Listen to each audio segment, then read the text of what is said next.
Hello everyone and welcome back to Dragalia Foundry, a fan channel where everything Dragalia Lost can be found. This video is going to contain some tips on farming and grinding up resources as of the second anniversary of Dragalia Lost. So for the second anniversary, there are a lot of double drop events happening, and I wanted to make this as kind of a casual walkthrough of how to navigate all of the double drops that are taking place, and where I'll share my personal plan for what I intend to use my stamina and gather wings on during this double drop period. So I decided not to make as much of a formal guide video when it comes to farming because a lot of this may be specific to the second anniversary itself. We don't yet know if some of these double drops that we're seeing on High Dragons and even the Agito Uprising are going to become available on a more permanent basis, or if they're really just here for an anniversary celebration. So that's the plan for today's video. I know a lot else is happening in Dragalia Lost. We got some new raid content in the form of Episode 9, a special fixed stats quest, and the Omega battles. We have the prize showcase with everybody's favorite gun goddess, Ilya, on it. And we of course got a surprise of the Dream Summon showcase, but all of that I plan to discuss in future videos. So for today, we're specifically going to talk about grinding and farming, and I wanted to do it now because today is actually the first day that some of these high dragons are getting double drops available. So I'm mostly going to talk about more of the end game side of things when it comes to high dragons and the Agito, since that's sort of where I'm at as far as what I'm trying to farm. But I do want to begin with kind of just a general primer on the quests that are available on double drops, which of those are actually good that they're on double drops and kind of like special, and which of them tend to get double drops all of the time. So that's one thing that might be hard to distinguish if you're newer to the game, and if you're brand new, I would say don't worry about a lot of this. Follow Knott's Royal Regimen. You're going to want to just clear those endeavors as they come up, and that will kind of lead you down the path toward understanding more about Dragalia. But if you're more enfranchised, maybe you've done that already, and you're kind of just wondering what to farm up, well, things like the Void Battles, even though a lot of them are in double drops right now, Void Battles always have double drops running. So the only thing they actually made special with the Void Battles was the availability. So normally during a given week, there's 4 Manticore strikes, and on maybe one day of the week, a given one of them might have double drops. Some days none of them will. Well, now they made it so all 4 of them have the double drops at once. They made it more accessible, but you could still get those double drops even before the anniversary period, and you'll likely be able to get them after. That's not to say Void Battles are bad, it's just that this type of thing can be farmed at your leisure at any time. It's not like a special thing for the anniversary. And I will say, a lot of players may not know this, especially newer players, but I should let you know, Void Battles are a good low difficulty way to farm up rupees under normal circumstances. One of the reasons for that is on double drop Void Battles like the Expert Difficulty Chimera and Void Dragons, you can get Void Seeds, which can be exchanged for 80 Void Leaves, which have a good exchange rate for rupees in the treasure trade section of Void Battles. So yeah, there's some goodness to be had here with Void Battles, but it's kind of the same goodness that we always have access to. You're also going to accumulate rupees that way. You're going to be able to get tier 4 orbs and materials to craft Chimera-Tech weapons. So this is, as always, kind of a staple type of content you want to do if you're a mid-range player. Maybe you don't have all of the Void weapons, or rather all of the Chimera weapons just yet, then this is a good type of thing to play, as always, but it's not something that's limited time right now and will never come back. The same is true of things like the Dragon Trials, of Imperial Onslaught, and of Elemental Ruins. Nowadays, this year in Dragalia Lost, these are always on double drops, and it just corresponds, the element that's on double drops tends to correspond to whatever element is preferred for whatever type of event is happening at the time. So these 3 quests, sure, do your daily bonuses, get your rewards that way, but I would say these are not worth farming at this time. Now, Avenue to Power and Avenue to Fortune are a little different. Avenue to Fortune has triple rupees and Avenue to Power has triple drops. These infrequently have multiple drops or higher drop rates on them, So with Avenue to Power, I don't really think it's worth farming up, but this is a way to get gold crystals, which is a good way to level up your characters. You can use this to level up characters who have been mana spirals, raising their max level cap up to 100 from 80, and it takes about 2,000 or 2,200 crystals, somewhere between there, to bring them up to level 100 from 80. It's a lot. It takes a lot of play to do that, but the bonus you get from being at level 100 compared to level 80 isn't really all that much if you're already at 70 nodes. A lot of the benefits that's on your characters comes from their mana nodes, not necessarily their level. So frankly, it's not something that I feel you need to rush for or prioritize when just by using those characters in battle, you're going to get some tiny amounts of adventure EXP, which will add up over time. So in my opinion, this is another one that it's okay. It does have a unique purpose if you want to farm it out, but you don't necessarily need to feel compelled to do so. Now let's talk about Avenue to Fortune, because you don't really get any special drops from this, but you get a lot of rupees. So you should always be doing your dailies on this with 4 gold Fafnirs on your team. If you're not familiar with this dragon, it's available in the Void Battle Treasure Trade, and it does stack, it accumulates across your team members, so that's why I have 4 across my team here. And when you're in co-op, meaning even if only this one character at the front goes into battle, well, you still want gold Fafnirs at a minimum on your back 3 characters, because it's still going to give you a rupee bonus in co-op. So yeah, you want to be trying to get as much rupees as possible. So this is like the team that I use for my dailies. Most of the time I'm getting rupees, as well as EXP on these mana spiraled characters, as well as player EXP from Yuden here. But all that to say, when it comes to Avenue to Fortune, under the triple drops that we have right now, you're going to get about 250 to 260k rupees for every run you do of this with that 4 gold Fafnir setup. It's actually the highest rate for obtaining rupees in the game right now. It's even higher than the Void Battles that I alluded to earlier, and it's also higher than High Dragons and Agito, which we'll talk about in just a second, when it comes to sheer stamina per rupee earned, or rupee per stamina spent. So yeah, there's some merit to this. One of the things that I think some players might lose sight of is there's a ton of materials to grind up for the Advanced Dragon Trials and Agito Uprising, and more likely than not, still, despite how many materials there are to grind up, by the time you grind them all up, you are still probably going to have a rupee deficit as far as the amount of rupees you need to unlock things like weapon bonuses, to craft tier 2 Agito weapons, and so to a certain extent, there is a role to be played for Avenue to Fortune in that it's just the best sheer, rupee per stamina spent in the game right now. When this is not on triple drops, this will no longer be anywhere close to the best rate in the game. At that point, you really want to look at Void Battles or High Dragons or Agito. So let's get into the High Dragons and Agito next. These are probably the most special thing that's on double drops for the anniversary. We've never had these have an enhanced drop rate ever. And for Agito, it's only Volk and Kai Yan and only on co-op. But for the High Dragons, it basically changes every day. Some of them are on solo on a given day, and some of them are on co-op. And yeah, this is pretty lucrative. It lasts a while. I think there's like at least 10 days where the solo's available, and then the rest of the month it's going to be like one particular endgame co-op fight a day. I think that for the time being, this is where you want to dump any of your excess stamina, any of your excess wings once you're done with dailies in a given day. So for me, for right now, like on today for example, I would play High Midgard Swimmer's Trial on the highest difficulty available in solo for all of my extra stamina that I have in the day. And that would be Expert for today. And this one doesn't have double drops in co-op, so for my excess wings in a given day, like today, I would spend all of those on High Jupiter's Trial on the hardest difficulty available, which is Expert. That's my opinion on how best to approach this. And on days when Master isn't available, I'm not out here rushing to spend my ashes to play even more.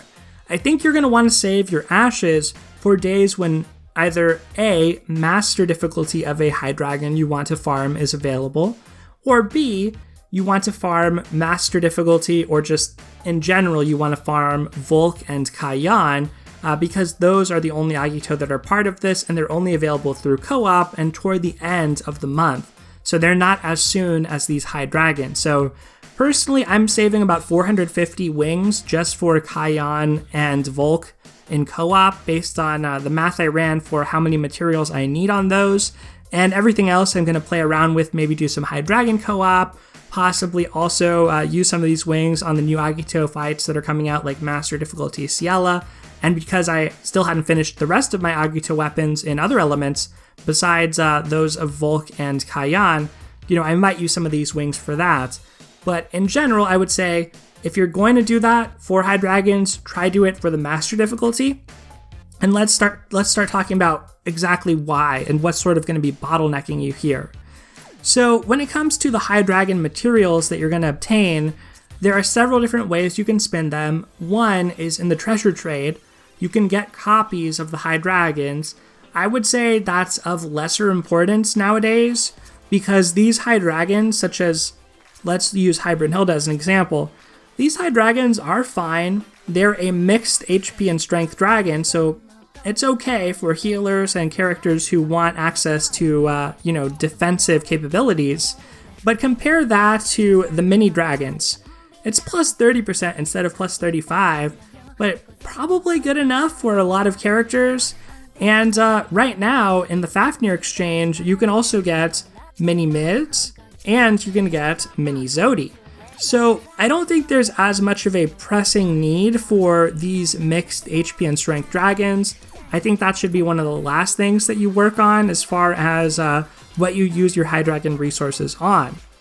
The other thing you can use your high dragon resources on, and this starts off in the exchange, the treasure trade, but once you collect these facilities, you level them up within your Halidom. But there's something called Faenir Statues. So when I click on the info here, what these do is they boost the stats of that element dragon equipped to your adventurers. The problem with these is dragons just don't constitute a large proportion of a given character's stats. A lot of your stats come from your weapons or the mana circles on your characters, and not from the dragon that's equipped itself. They might come from the dragon's ability, but not necessarily the pure stats on the dragon. So honestly, even though these are at level 30, this is a tiny, tiny stat bonus. It's a small amount of extra might, sure, but these cost a lot of orbs to be able to level up. So I would say, again, very low priority, maybe lower priority than collecting some of those high dragons from the treasure trade, but around that level depending on your access to other dragons. What's higher in priority than, didn't mean to move it there, but what's higher in priority than the Fafnirs are actually these Dracoliths, and starting at level 20 and beyond, you're going to need some high dragon materials to level these up. You're going to need high dragon orbs, also called great spears, and you're going to need some talon stones, which tend to drop at better rates on expert difficulty compared to standard difficulty. So you need a lot of those, but these Dracoliths are actually a very real benefit, because this is a percentage benefit to the damage you deal while you're shapeshifted, and it tends to peak up toward the end of the leveling up here. So you can see at level 30, which is the current max, that you get a plus 50% bonus damage. Well, in version 2.0, dragon strategies are very strong, and they were already pretty strong before the version update. So for characters in Shadow like Forte and Lathna, who rely upon dragon transformation, throw Audric into the mix, anybody running Chthonius into the mix, well, these Dracoliths are going to be pretty important. And I would say the same is true of other elements as well, especially with version 2.0, like in the light element, Daiko Kuten, very strong dragon, good dragon form, Galathor, same thing. So regardless of whether you're a dragon-centric character like Gala Yuden, having these facilities is going to boost your damage considerably. And in the flame elements, you have characters like Yuden, Gala Mim, Gala Mars is just a beast of a dragon that any character, a large portion of their DPS is most likely going to come from Gala Mars when they have him equipped. In water, you have characters like Xainfried, you have Eugene, technically Summer Celiera, both her and Eugene have Dragon's Claws available, but you also have Gaibne and Kraidne, which is a great dragon. even Leviathan, going back a ways, isn't really a bad dragon to be transformed as, so yeah, there's merit to it there. And in Wind, we recently got Midgardsormr 0, very cool, very powerful dragon, good dragon form, so that's a reason you might want to use this in Wind, but in any case, it's basically just extra pure damage, percentage damage, while you're shapeshifted. So I would say this is probably the first priority as far as what you want to get with your High Dragon materials. The next priority, which we haven't talked about yet, and I would put this above the Faenir Statues and above trading for the dragons themselves, is going to be your High Dragon weapons, but specifically for the purpose of getting weapon bonuses. So I want to show a comparison to you here that I think is pretty illuminating, but look at this High Dragon sword with 4 unbinds. It's called Absolute Lightning. It's a light element sword, right? It has 743 strength, and it's been refined. This, in the old system of Dragalia Lost, would have been a tier 2 High Dragon weapon with no unbinds on it, and in the new system, it has 4 unbinds. We'll compare that to this 40 node Agito weapon, 0 unbinds. I've unlocked the slots for the Worm Prince, but I haven't done anything else. It was very cheap. I think it only cost 30 gold level materials to craft. Well, compared to that 740 strength, this already has about 1200. So basically these High Dragon weapons, you can much more cheaply get an all-purpose, generally pretty good Agito weapon with no unbinds on it that would greatly surpass these High Dragon weapons as far as general use case, slap onto any adventure on your team, and you can even unlock the Wormprint slots on it, compared to these High Dragon ones where even at 4 unbinds, which is pretty costly, it's not as good. And you can see the materials to get it up to 5 unbinds ain't exactly cheap. I happen to have them right now, but they're not necessarily cheap. The reason you want to get these to 5 unbinds eventually, and why they're a worthy project for your time, is that when you're at 5 unbinds, such as this Absolute Crimson here, which is at 5, then on the functionality tab, you can unlock what's called a weapon bonus. That is currently the main reason you want to even play the High Dragon Trials outside of the others that I've mentioned. The weapons themselves, if they didn't have the weapon bonus, you would probably never want to even craft these. There's really no point in crafting them. Or maybe for skins or something like that, but otherwise, there would be no point in crafting them. But thanks to the weapon bonus, just by having this in your collection, once you unlock the bonus, you're going to get plus 1.5% HP and strength for all sword characters, not just flame swords even, all sword characters in your roster. So basically, these are kind of like another form of weapon dojos that instead work based on the number of weapons where you've unlocked the bonus for. But as you can see, it's very expensive to unlock these bonuses. It costs 10 million rupees. Importantly, it costs 30 orichalcum. It costs 30 horns of the Great Worm, 100 tails of a Great Worm, 150 spheres of a Great Worm, and even some void materials in the form of hearts, which come from void dragons. So you ain't getting these weapon bonuses cheap, because remember, this is on top of needing to have these unbound 5 times, which is already a lot of materials. So I'm somebody who, prior to the version update, I already had all of the High Dragon weapons in my collection just because I wanted to accumulate them, and before version 2.0, these were pretty decent compared to Agito as just an all-purpose weapon. They were not too far behind Agito. And even some of my weapons are max nodes, 70 nodes, just because I had used Damascus ingots on them prior to the update. But now, going into version 2.0, I think you always want to stop on these at 55 nodes. You want to get the weapon bonus and not touch anything else. So technically you have to refine in order to get to the 5th unbind, and then once you have the 5th unbind, you can get the bonus. I wouldn't even touch the slots, and definitely not the copies. But what's likely going to be the gatekeeper here is, number 1, the rupees, and number 2, the orichalcum.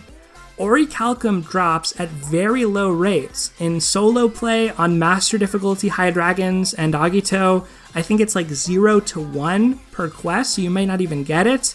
And in co-op, it's 1 to 2 per quest. So you're guaranteed to get it. You may get 2 if you're lucky, or otherwise you're going to get 1. So you could see it costs 30 for this one weapon bonus, right? Well, remember, there are 5 swords here, and there are 9 weapon types total. So eventually, right now there's not, because there's not all the elements of mana casters, but eventually that's going to be 45 different weapon elements combinations just within the High Dragon weapons, and each of them is going to cost that same amount of 30 orichalcum and 10 million rupees on top of the other materials. And for Agito weapons, in case you haven't seen this, so let's see if we can check out the weapon bonus on any of these. I don't think I have a weapon in the Agito where I can actually see the cost of the bonus, because I either have it unlocked. Oh, this one will work. I don't have this one unlocked yet.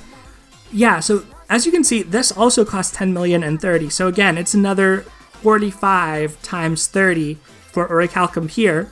So ultimately you're looking at 90 times 30 orichalcum, so 2,700 orichalcum total to get all these weapon bonuses, plus 90 times 10 million rupees to get all the weapon bonuses between the Agito and the High Dragons. Suffice to say, it is a ton, and with orichalcum having much better drop rates on Master, this is my big takeaway for what you want to grind during this double drops period. On days when Master is available, that is the day that you want to consider using some of your ashes and using some of your honey to play in solo play for the honey and in co-op play for the ashes on these High Dragons, mainly just for the purpose of getting extra orichalcums, because I think that is going to be your biggest bottleneck. Now, having said that, rupees are another really huge bottleneck, so there is some merit to considering doing Avenue to Fortune to get rupees at the highest rate, even compared to doing these High Dragons on standard difficulty, where you also get a large amount of rupees as well as some augments, Talent Stone potentially, and a lot of spheres. There's some merit to doing it on Avenue to Fortune just because it's technically the best rates possible, and standard is not the best rates, but will be the best rates in a permanent situation.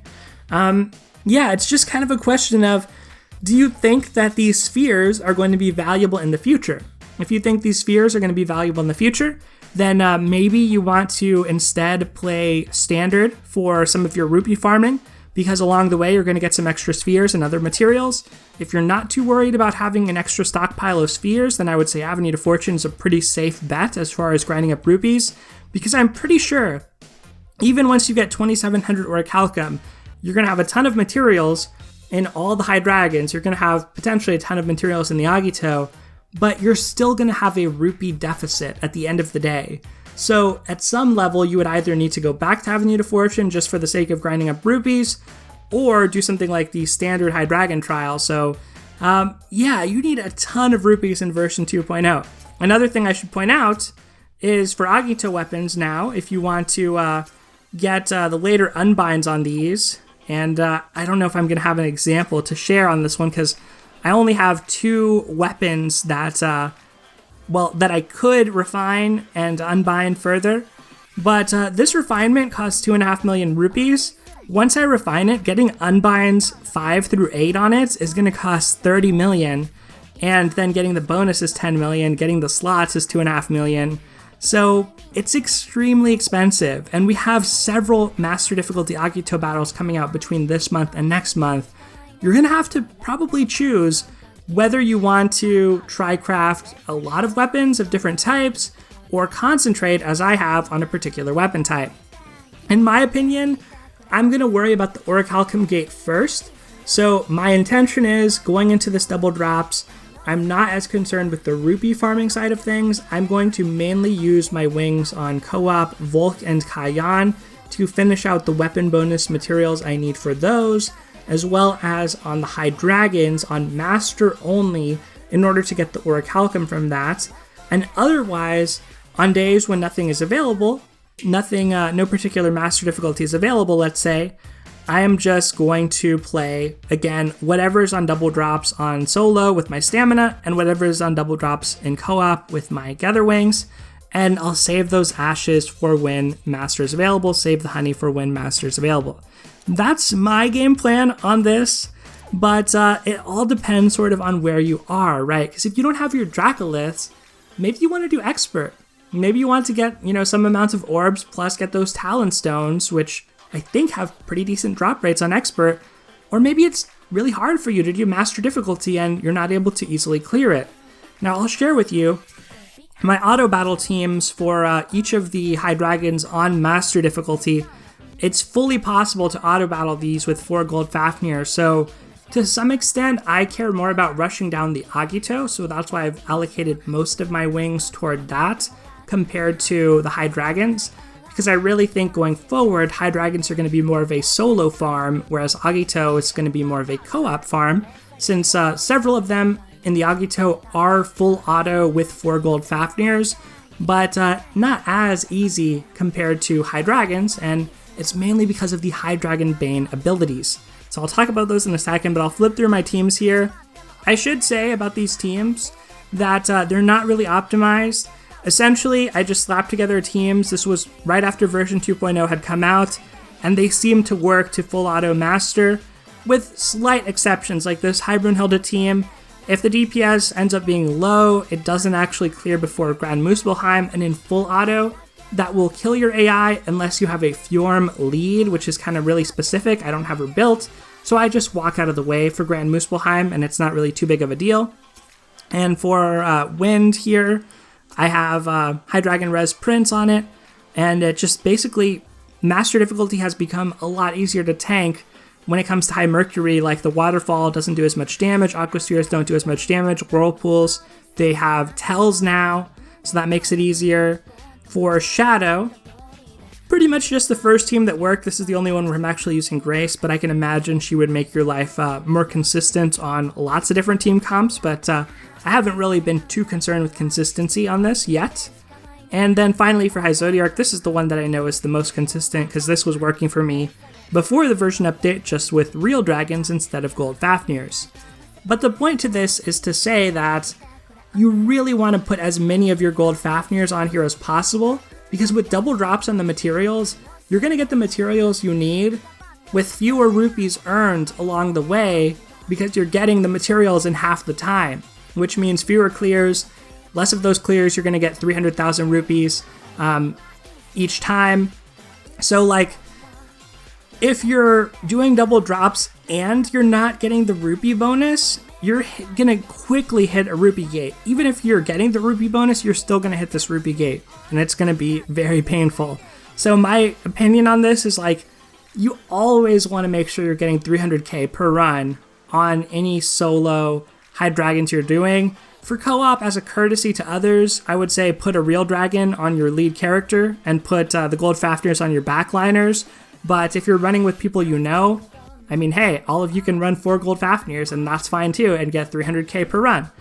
But what makes this so possible in version 2.0, besides just buffs to characters, is something here in the Void weapons.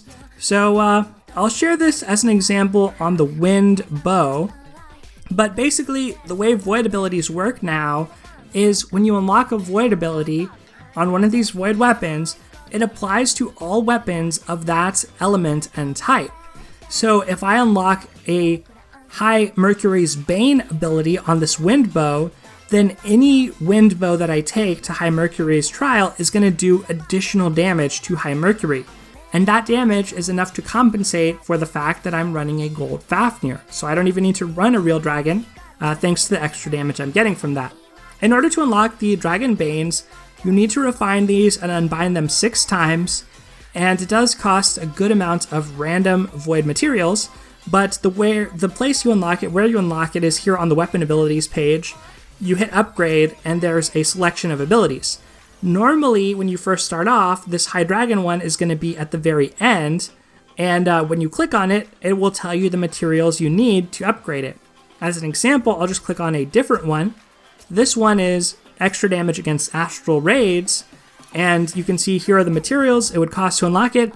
I don't really care about astral raids. I don't really feel a need to unlock this, and frankly, I think the main one most players are going to unlock is the High Dragon Bane one. A way to confirm that you actually have access to it and you have unlocked it is if you click on weapon abilities. If I go to bow and I look at wind, well, yes, any wind bow I use, they're going to do 30% extra damage to High Mercury. Any light bow I use, they're going to do extra damage to High Zodiarch. and so on, because I've unlocked all of those abilities. So when you're building a solo team, it probably means, 3 or 4 of the characters you're going to want to have the Bane on them. If you have Grace on your team, it doesn't really matter because when she's off element, the Bane's not even going to work. And if you were using Grace against High Jupiter, it's not like she's doing a lot of damage, so her having a Bane or not doesn't really matter. So for healers, I would say these are less important. I've technically unlocked a few of them, mainly for Heinwalds, and then within Flame, I unlocked it for Lowen, but I really didn't need to unlock it for Lowen. My DPS can carry it just fine. But for your other weapon types that you're running your single-player teams with, you want to have that unlocked so that you can do extra damage despite the fact that you're running gold Fafnirs. Now, it's not super cheap to do this. I'll see if we can find an example. Let's see if I upgrade. Look, I don't have enough materials, so maybe this is illustrative of my points. But you're going to be short a lot of random void materials to unlock these just to get the 6 Unvines, and it costs several million rupees. And then once you do, you have to also pay a little bit additional to get the weapon, that High Dragon Bane ability that would apply to all weapons of that type.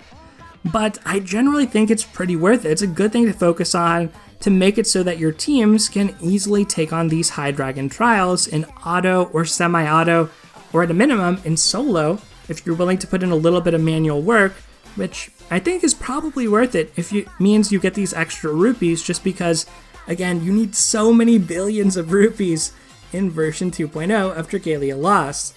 So to kind of sum up here, my plan, my intention for the double drop period is I'm going to go all out on Master Difficulty. I'm going to try to do Master Difficulty in either solo or auto on High Dragons on days when it's available, using a 4 gold Fafnir team, try to get a lot of Orichalcum that way, try to get all of the horns I need that way, as well as some rupees along the way. I'm going to do most of my co-op on Volk and Kai Yan because I hadn't finished those prior to this new version coming out, and I want the weapon bonuses from them as well. That'll be a way I get some amount of Orichalcum too, but I'll probably spend whatever wings I have left doing some amounts of High Dragon co-op as well. One of the nice things about it being that you're guaranteed an Orichalcum when you play it in co-op. You get between 1 and 2, which will translate to between 2 and 4.